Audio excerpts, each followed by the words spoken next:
Good evening, Captains and Explorers. It's Hugh coming at you with some more fun but tricky games to play.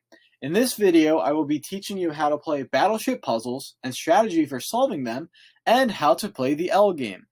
You can find both of these games online for free. Friendly reminder to be very careful with opening websites online, and even more careful if you want to download something. Definitely check with an adult first. It is also easy to play the L game in person. Battleship puzzles are based off the two-player game Battleship, where you guess where your opponent's ships are in order to sink them before they sink your ships. It is a grid-based puzzle, with each square in the grid being part of a ship or a water tile. The shapes at the top represent the ships. Single circles are one-tile ships, the two-piece oblongs are two-tile ships, and the three-piece oblongs are three-tile ships, etc., etc. The numbers on the X and Y axis of the grid represent how many ship tiles are in that row or column, the rest being water. An important rule to know is that no two ships can be touching each other. This includes diagonally. For battleship puzzles, I think low to high.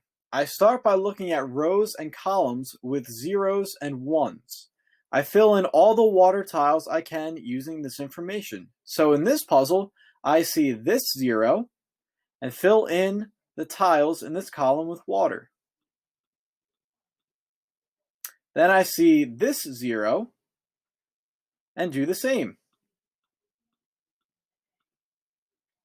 I see this 1, but we don't know where the one ship tile goes yet.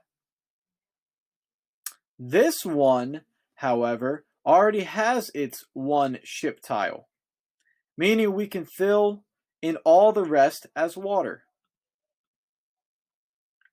The last one we also don't know yet.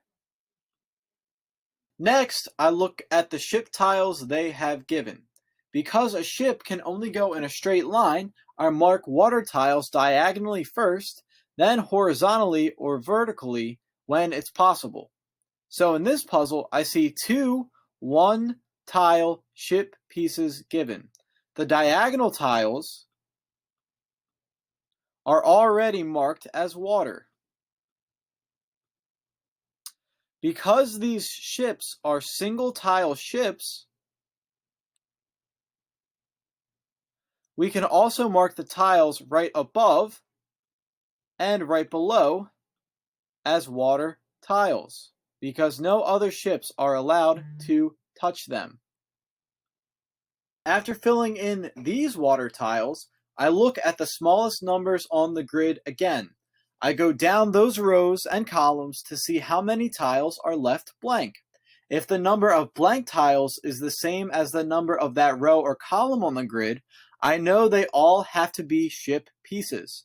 So in this puzzle, we can't be sure of either of the ones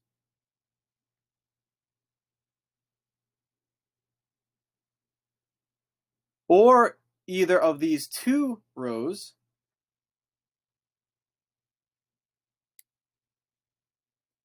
we don't know these two columns yet,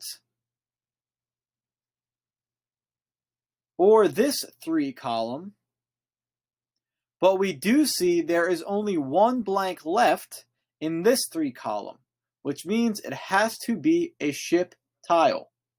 We also see this 3 row only has 3 spaces left. This means they all must be ship tiles. With this new information, let's look at the lowest numbers again. In this puzzle, this top 1 row now has a ship piece in it, meaning the rest have to be water tiles.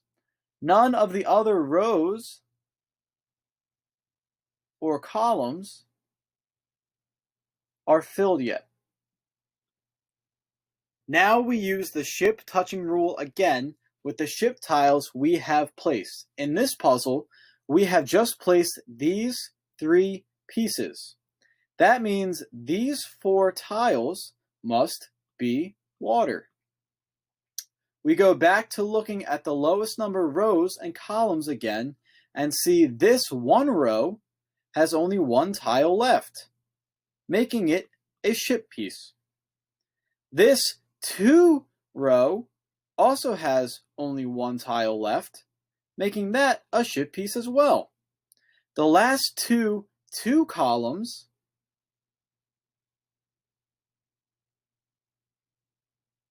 also only have one tile left each, making both of them our last ship and completing the puzzle. The second game I'm going to show you is the L game. The L game is a grid-based game played between 2 players.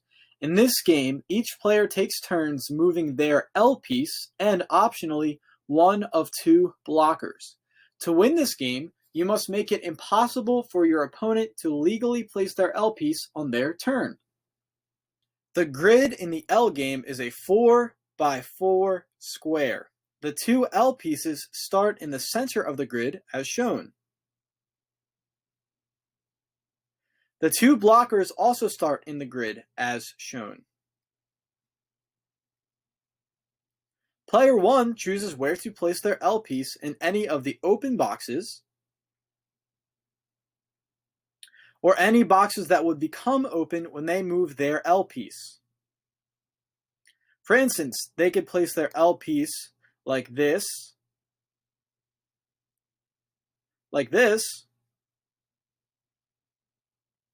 or like this.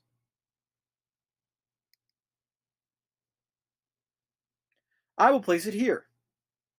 I now have the option of moving a blocker. Moving blockers can help you win, but they can also help your opponent win. I will move this blocker here.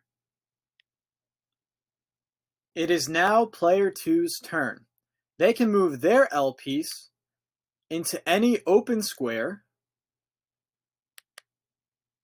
and any square that would open up when they move their L piece. I will place it here. I can also move a blocker, but I will choose not to. It is now player 1's turn again. Play will continue like this until a player cannot legally move their L piece on their turn. That player loses. So, if I play a few more moves, you will see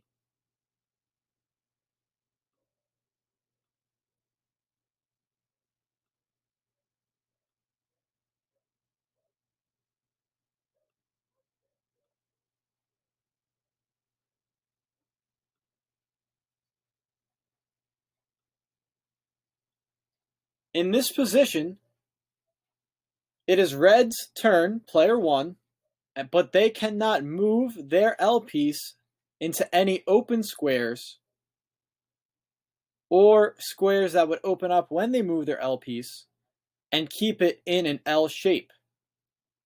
This is not long enough. This is not tall enough. 1, 2, 3. The L would have to go here or here. 1, 2, 3. It is not possible for Red to play. Therefore, the blue player wins.